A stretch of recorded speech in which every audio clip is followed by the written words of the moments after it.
Hi, good evening, and welcome to episode 7 of Navigating NewSpace with the Matthew Isakowitz Fellowship Program. Today, we have a special guest, Sirisha Bandla, one of the MIFP team members who helps to run this fellowship. Today, I won't start off by giving you a little bit of an introduction to the fellowship because that's what Sirisha is here for today. And so we have a whole bunch of questions for her, and we'll be taking any that you have in the comments on whatever platform you are on. Sirisha, thank you so much for joining me tonight. Hello, Shayna. How are you doing? I'm doing well. It's now it was perfect weather and now it's raining.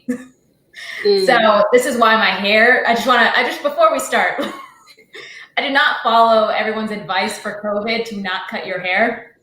So I did cut my hair and I kind of regret it. So I apologize ahead of time because I'm still getting used to styling short hair and it's rainy. So it's a combination of all that frizz coming out to you today. Oh yeah, that's one of the real challenges in the modern world, that's for sure. Very cool. So would you start by introducing yourself a little bit? We don't normally talk about the amazing people who run this fellowship, and I would love for people to get to know you and what you do outside of running this. Yeah, absolutely. So I am an aerospace engineering by way of education. So I graduated Purdue University with my aerospace engineering degree.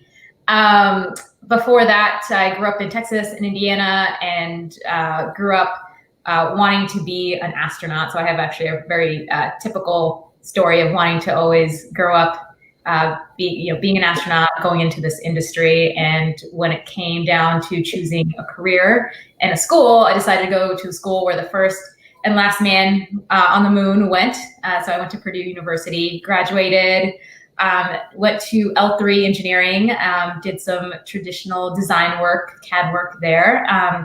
And then I got a call from my professor at Purdue asking how I felt about trying space policy. And I said, I don't know anything about it. Let's do it. And that's when I went to the Commercial Spaceflight Federation, where I met Matthew, and really found my love for being a part of the policy world and a part of the commercial space industry. And from there, I went to Virgin Galactic, which is also Virgin Orbit now. And I run the government affairs office for both those companies here in DC. So engage a lot in the policy work, so with Congress, with administration, and work on the policies that craft a lot of the environment that these companies, and especially Virgin, operates in. That's so cool. So is that a normal 9-to-5 job, or where does that send you? Yeah, it's not really a 9-to-5. It's midnight to whatever job. It's fun. Policies are also kind of come ways. There could be slow days, or it could be days where we're all running around with our hair on fire. But it's very interesting. It's new topics every day because we work with the FAA on the regulatory environment that the commercial space companies operate in, because it's a new industry, relatively speaking, compared to aviation. So some of the rules and regulations are still being worked out and being crafted. So we work with the FAA on that. We work with NASA on business development programs that are using commercial services. And then we work with Congress on authorization and appropriations bills. So it's really something different every day, which, as someone that sometimes has a very short attention span, I enjoy quite a lot. Yeah, and then so in your spare time, you decide to wind down by running a prestigious fellowship. Oh yeah. We do. It's a lot of fun. Shayna, I know you can say so much about this, but let me just start here. Running the fellowship has been just incredible for many reasons. So the Matthew Isakowitz Fellowship, as you know, is a fellowship program for students that are junior, senior, or graduate in college. And they provide summer internships at a commercial space company for the summer. But that's really just the foundation. The program really revolves around being a part and learning about this fast growing industry, connecting with peers, and hopefully creating a network that follows you through your career, whether you stay in space or you don't. And also provides mentorship, as well as a network of leaders and professionals in industry, so that you have someone to go to for questions on your career, or you have questions on your academic pursuits. If you want to go to get your PhD, or if you want to go into industry, we really just want to provide resources, not only for the summer, but for hopefully your entire career in this industry. So, I mean, I can go on, but let me let me stop, because I know you have some questions for me. Oh, so many, but honestly, it's great to hear all of that. So let's give a little bit more foundation. I know some of the people who are watching today are prospective applicants, because they were messaging me on Instagram right before the stream started with questions. So could you tell me a little bit more about what the story behind the creation of the fellowship is? Yeah, absolutely. So it started, unfortunately, with a dear friend, Matthew Isakowitz, passed away. But his family really wanted to encompass his passion for this industry and his drive to help this industry grow for not only human exploration, which I know a lot of people are very passionate about, but also using these technologies to better understand and better our life here on Earth. So it was really rooted in Matthew's passion for this industry, and his goal for making this industry grow to where we are today. So the fellowship provides internships in these companies, in these commercial space companies that are really iterating on technologies quickly, are building a business case. So it's a sustainable industry, it's a sustainable company. And also bringing in the policy component. Matthew was my predecessor at Commercial Spaceflight Federation. He really gave me the foundation on policy. I knew nothing. I came in as a pure engineer, knew nothing about policy, and he really built that foundation for me. And we're hoping to build that foundation for future engineers, future policymakers, future business developers. I know one of the requirements for the fellowship is that you are pursuing a technical degree because of the positions within the companies that we provide over the summer. But Exhibit A and of course Matthew, we both had technical degrees, and we were doing non-technical work because of the passion that we had for the industry. And there's just so much that goes into a commercial space industry that we're hoping that this fellowship shows through the work that you do. Mm-hmm. Yeah. So you guys originally met at the Commercial Spaceflight Federation. How did you know him over the years, and what was your process of getting involved with the team as they started the fellowship? Yeah, so Matthew, well, first of all, when I first interviewed, I didn't know Matthew before interviewing for the Commercial Spaceflight Federation. And my first glimpse of the way he worked it was part of my interview. He actually made me write an essay on space policy, which was very nerve-wracking. And it was one of those Scouts honor thing where he's like, you have 30 minutes to do it. I'm going to trust you only use 30 minutes to do it. And so it was a space policy paper, not knowing anything about space policy. And, that was part of my interview process. So really gave me a glimpse of Matthew. But he was my predecessor, as I mentioned, at Commercial Spaceflight Federation.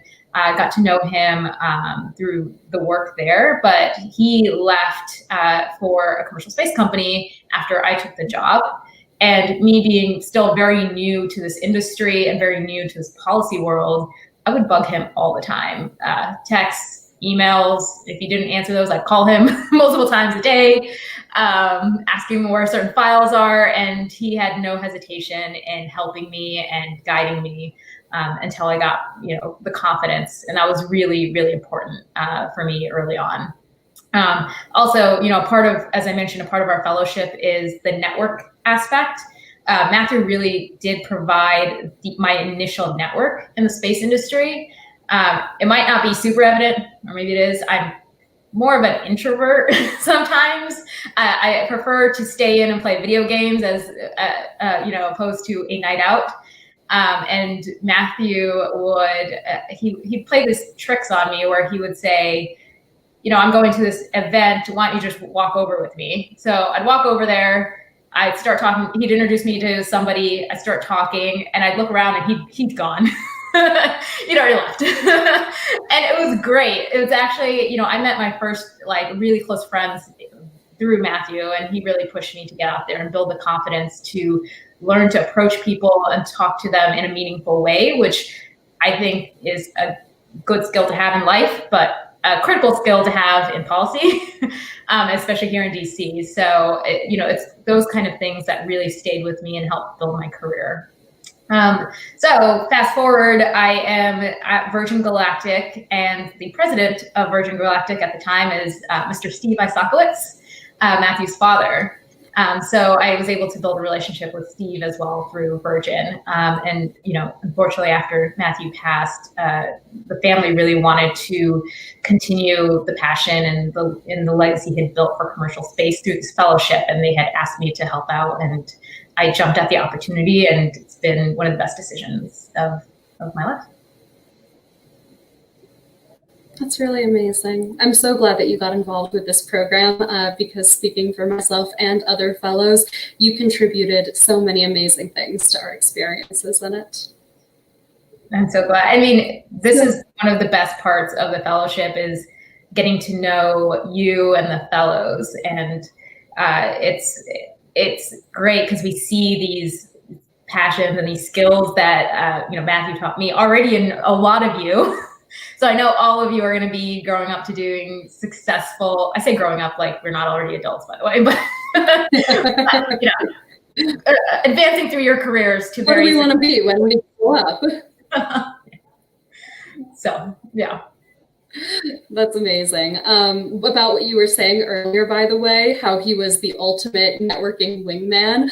That is just so amazing. And it reminds me of a game I played at the Aerospace Corporation, now run by Steve Isakowitz, where all of the interns would do a networking event, and we would take turns wingmanning for each other and just ditching your partner after getting them involved in a conversation.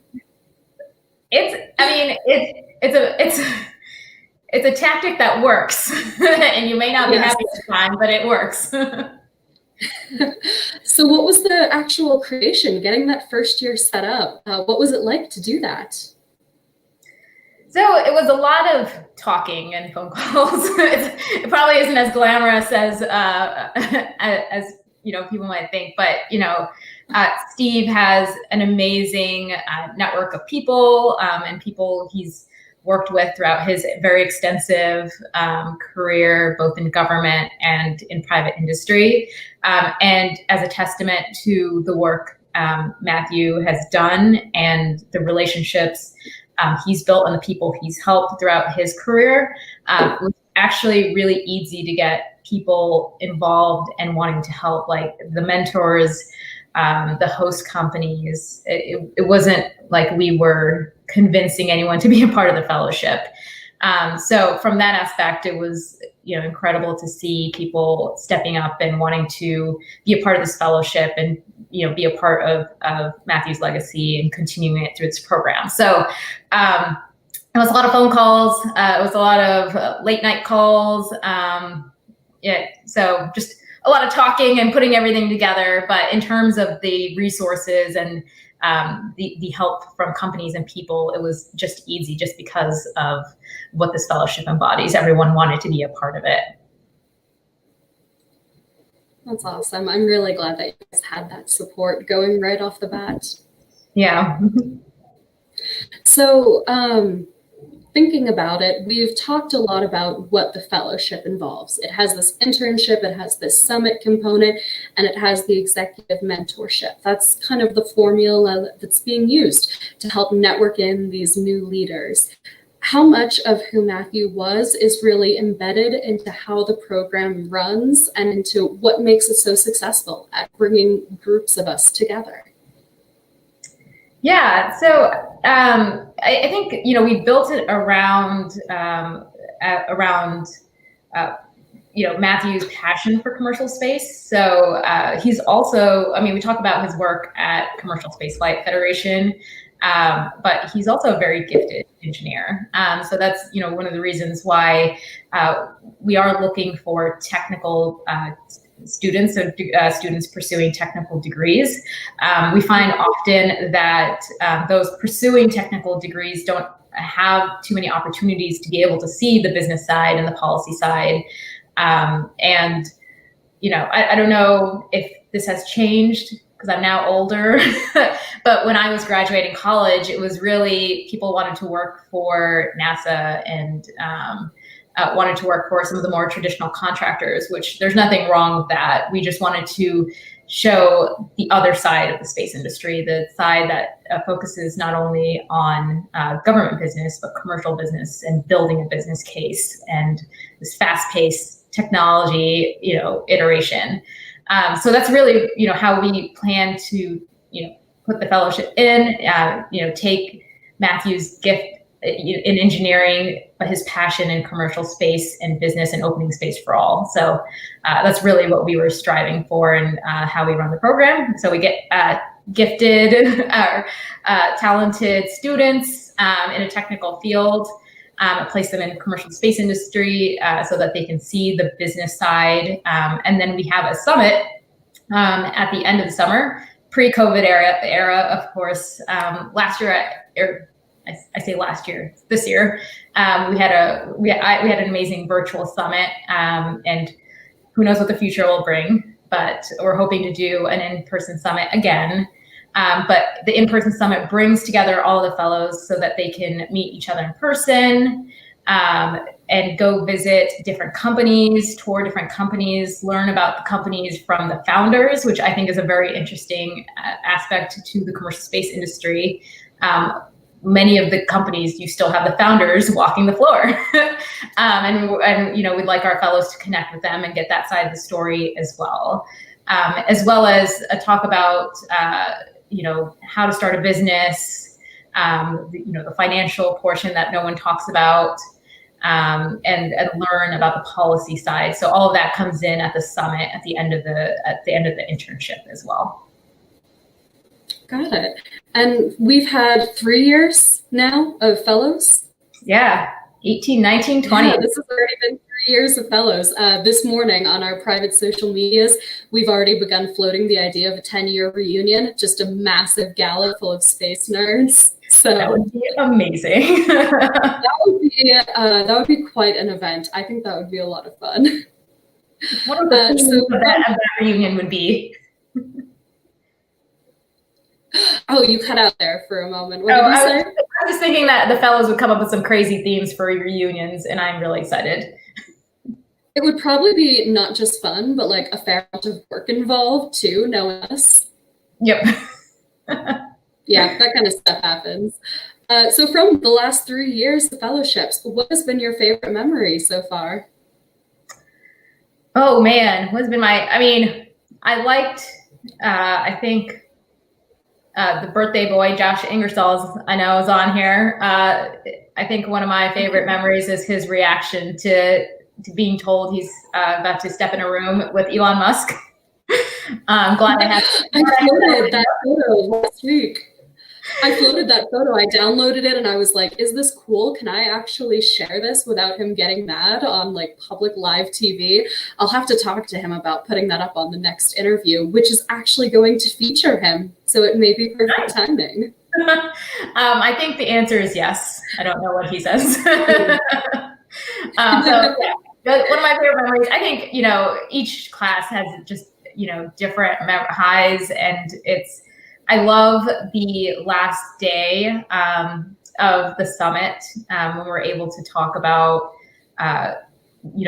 what each fellow got from the fellowship, because that's really why we're doing this. So to actually hear different perspectives from the fellows is probably the highlight of every year. So Shayna, while I have you on, what did you get from your fellowship? I always tell it the same way. And honestly, if someone can find one of these interviews, I don't care when you're watching this. It can be years from now. I can be out of my PhD finally. If you manage to find a single interview where I don't talk about a sappy topic, I will Venmo you $5. So contact me if that ever happens, because I get sappier about this program than probably about anything else in life. People in space, no imposter syndrome. We know what it's like to dream big and to be very ambitious and to be, an 18-year-old kid who doesn't really know if they fit in and doesn't have a big network. And the Matthew Isakowitz Summit was the first time that I didn't feel an ounce of imposter syndrome. It's come back since then. It's tough. It does its best to stick around like it does with everyone. But that summit was the first time that I felt like I was talking to people who were precisely on the same wavelength that I was. And there was no concern that they had more or less experience than I did. It was just a lot of people who all really cared about the creative future of space. Some totally commercial, some interested in commercial, but not going to stay there. But everyone who just really cared about where it was all going. And no one questioned whether or not you should be there, even when someone like Elon Musk stepped out into the room. It was just like, oh, this is normal. We can have a conversation with Elon now, which is wild and not something that we would particularly expect at our age. So I think that mental shift was the biggest takeaway. And then my network has just expanded so much since then. It's this whole family, and it's really nice to have. That's a very good question, Sirisha. Thanks for it. No, and that's really what it comes down to. It's really that single point of initial connection. It doesn't matter how you got interested in space, whether like me, you grew up interested in space, or you just found out you like space 7 months ago before applying. We're really interested in, exactly what you said, the passion and the drive to seeing what you can create that can go and help better the future. And again, it could be for human space exploration nerds like me, like I'm wearing my Star Trek shirt. But also it could be because it could also be because you're interested in technologies that's going to help, better life on Earth. It's really that single point of connection. And then we see, Shana, like you, and connect with fellows, and you find out that there's so many other things that you have in common that build these relationships. You guys, maybe both people like scuba diving. It's just the single point of connection that we hope will grow much deeper relationships with your peers. And it's, you could leave the space industry, but you'll still have the support network wherever you go. Mm-hmm. Yeah, I guess if we're going to put it in a really succinct, cheesy metaphor, the way that Matthew used to take you and dump you basically into networking situations in a way that helped you, that's kind of what the fellowship does for a lot of us. It holds our hand, walks us into a beautiful event, and then says, okay, now you go and talk to these people. And it works fantastically. Yeah, good. Okay, so now that we're getting onto the types of people in the fellowship, this is actually a really wonderful unplanned segue that I would love to move through. What kinds of people are you looking for? You're on the team, you look at the applications. What kind of applicants are you looking for when you put out this program? Yeah, absolutely. So we're really looking for students that have the eagerness and the passion to want to be a part of this industry and learn about what this industry is doing. It could be, you don't need to have 10 different space internships. We're really looking for in this application that you have this eagerness to want to learn and see what the commercial space industry is about. And like you said, we're not expecting students that want to join the space industry and stay in it forever. It's just really looking for that passion about wanting to learn more and be a part of this fellowship as a tool for growth. So there's multiple items in the application that can help us do that. And that's really the key for that. Okay, so energetic, passionate about topics. Is there a GPA requirement or anything like that? No, so there's no GPA requirement. So as you can imagine, I say, energetic, passionate students, there's many of them, and that's great. We're really excited that there's many students that fit that bill. So we do have some requirements. You do have to be a junior, a senior, or a graduate student, just because of the level of work that you're going to be doing at the companies in the summer. You have to be pursuing a technical degree, which we talked about. There's no GPA requirement, and we require 2 recommendation letters. So I know people are going to ignore my next piece of advice, but try to start the application early. Look at what's needed, so you're not waiting till the last minute. And if you have questions on the application, you can give yourself enough time to reach out to either the organizers or any of the alumni. I've seen a ton of posts of alumni offering to answer questions on the fellowship as well. And there's also a virtual event in 2 weeks.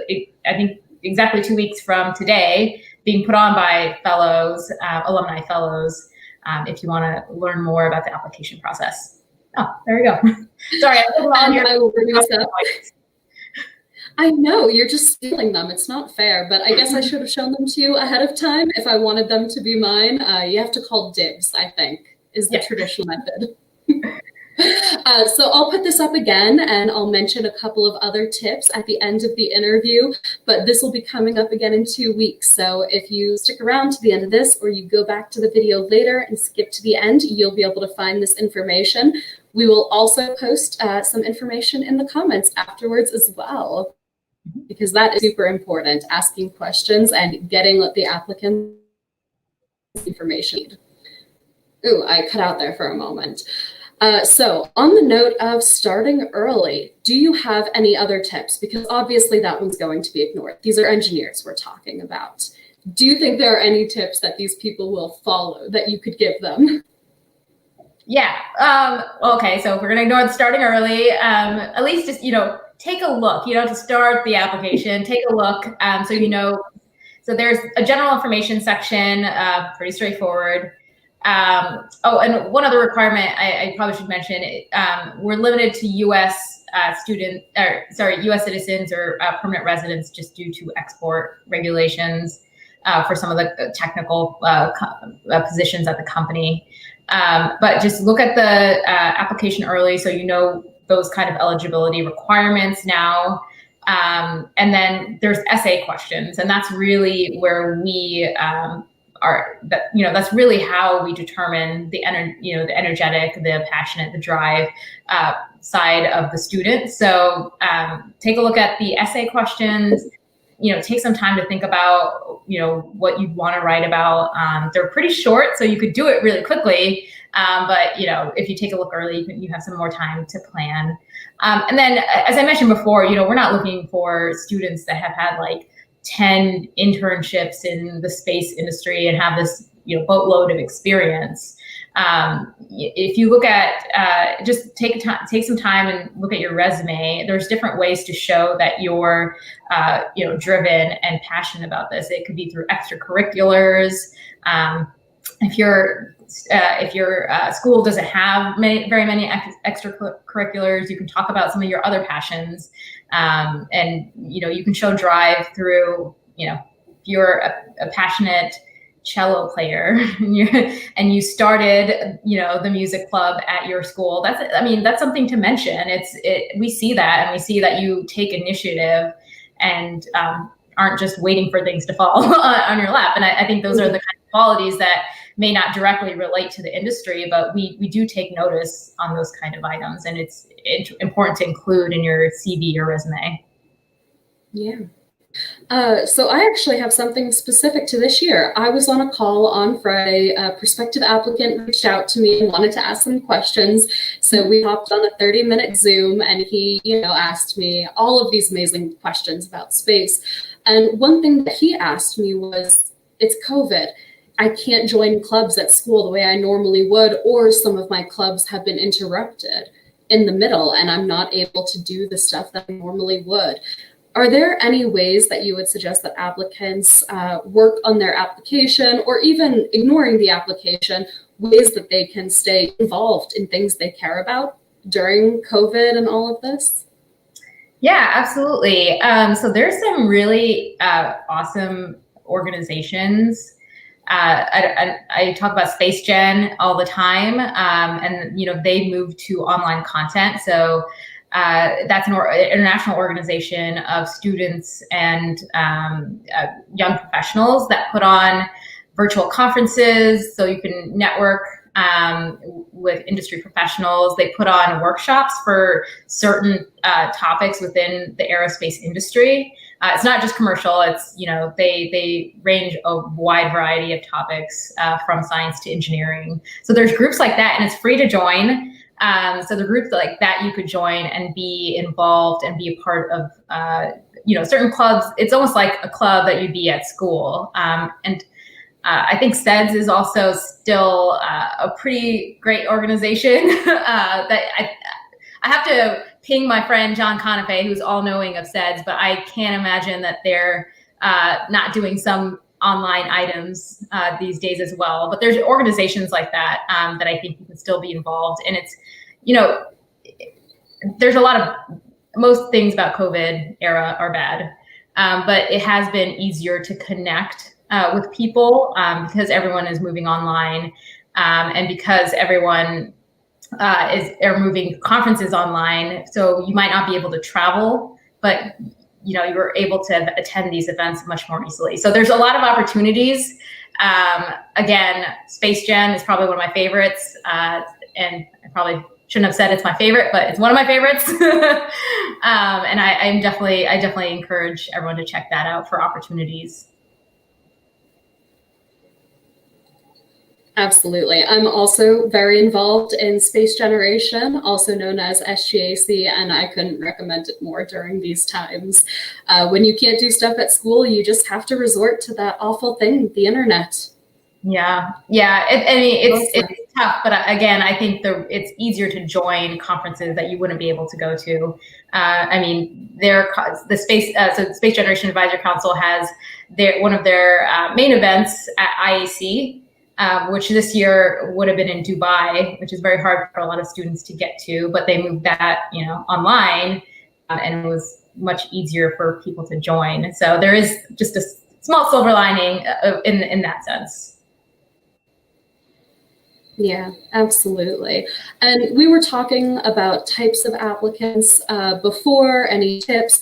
I do want to say, do look at it early. I joke a lot that engineers are kind of like cats that you can't herd, and I like cats, so it's saying something that they can be a little bit difficult to manage. Yeah. But it really is important just to take a look at it, let your brain start fermenting early, start generating ideas. I probably wrote my essays 2 weeks before the applications were due, but I was thinking about them all semester, and I was kind of Googling around and reading and learning more about what was happening in commercial space. And I think it helps just to be aware of the context around you. Yeah, absolutely. And just one more item on that, just to be able to look at the application questions.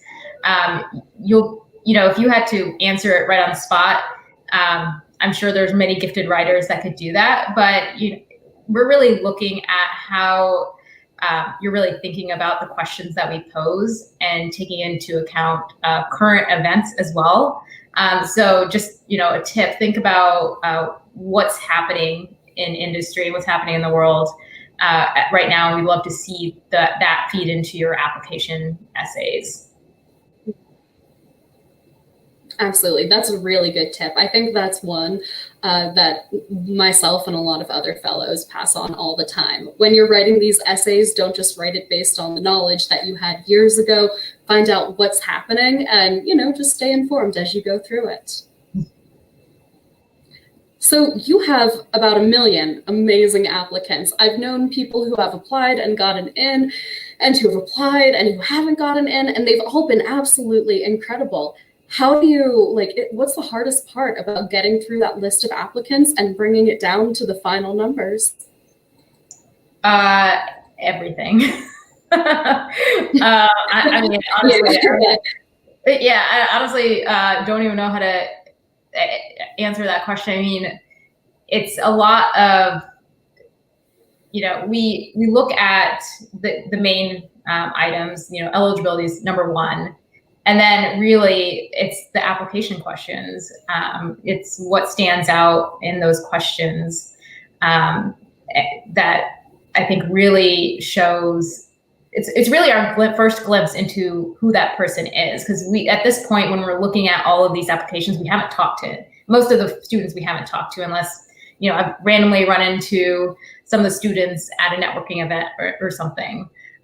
So really the application questions are really how we're getting to know the student. And, after that portion is that then we have our interview. So really, it's hard. Our first cut is not a big one because we have so many good applicants. Steve and I and the team end up with this huge list, and we sit there and kind of in awe about how we have to whittle it down to the number that we need to. So again, we focus on the application questions because really that's the first insight into who the personality and the passion of the student.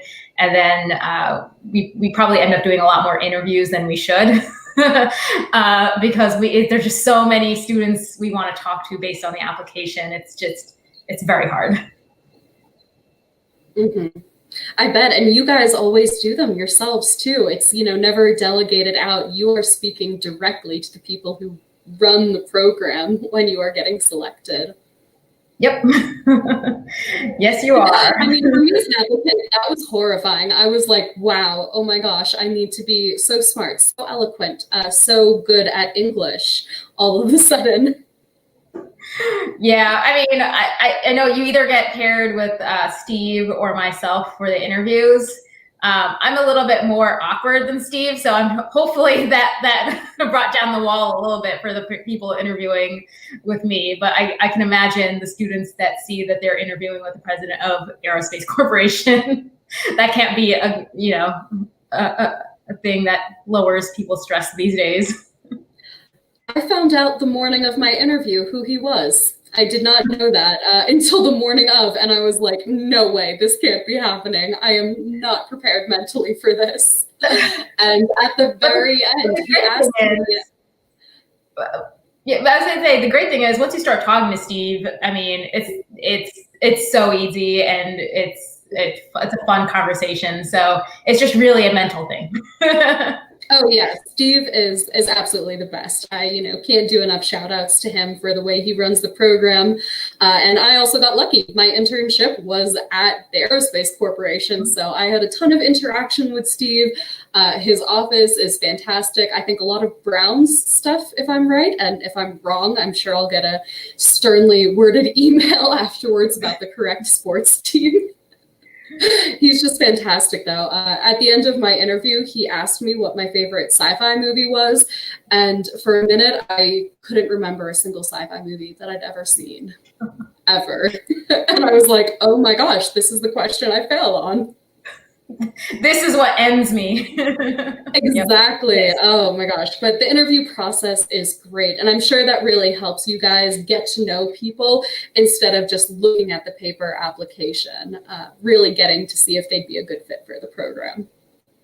So remind me, Shayna, what is your favorite sci-fi movie? I don't remember your answer to that question.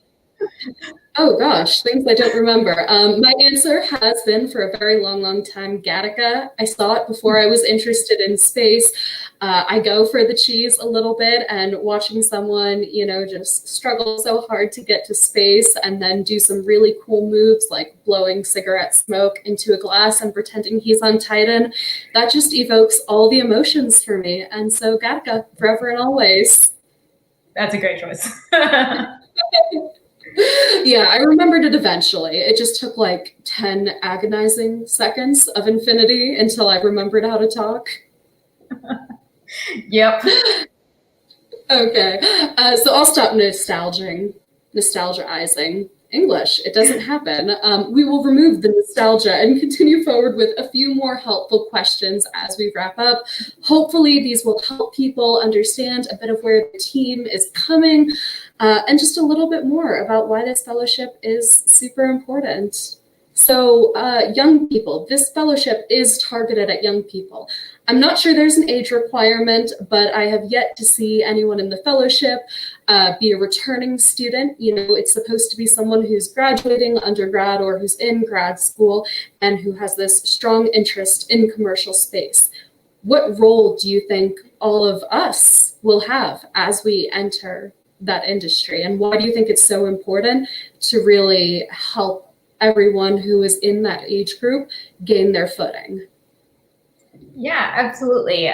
So, I mean, this is one of the hopefully goals of the fellowship, that you all are ambassadors. Not only, I mean, it's not only for, you know, commercial space industry, but it's kind of like a way of thinking.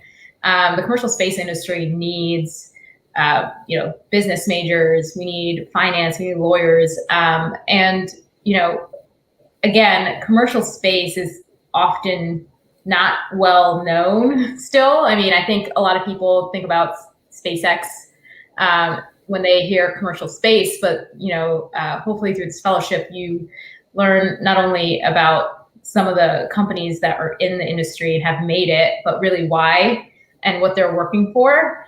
And you know, you guys are all really ambassadors for students that want to be a part of this industry, don't know what it is.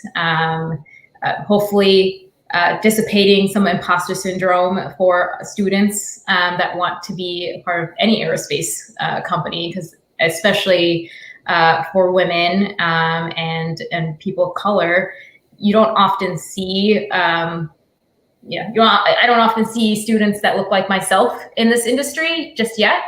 And we're hoping that, you know, by giving some experience, whether you stay in the commercial space industry or go on to another industry, you're able to communicate some of the lessons that you've learned, share your network, you know, share your experience to any students that approach you and have these questions, and are able to remove at least maybe a small part of that barrier for their entrance in the future, if that's what they want.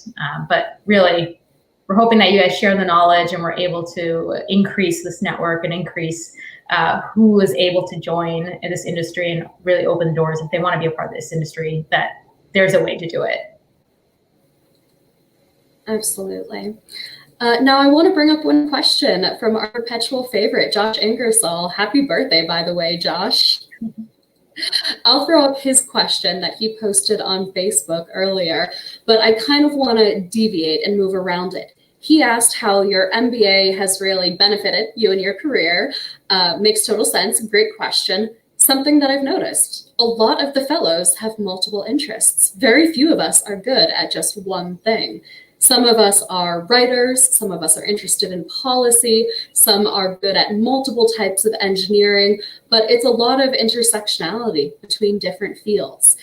Definitely characteristic of the fellowship, but how has your MBA helped you in the space industry, and how do you think having these multiple different strands of ability really helps aerospace engineers to do better in today's new space? Yeah, absolutely. So when I went to Purdue, I wish someone had given me some advice about some of my extra, elective courses. When given the choice for an elective, I should have chosen something like program management or finance or something that would have been useful, but I chose metalsmithing, which I got to make a sword. So I still think it was cool. That being said, it didn't take me long to realize, I was in an engineering field, didn't really think about what goes on for program management budgets. I was really focused on my design, my project. There was multiple times my projects got canceled.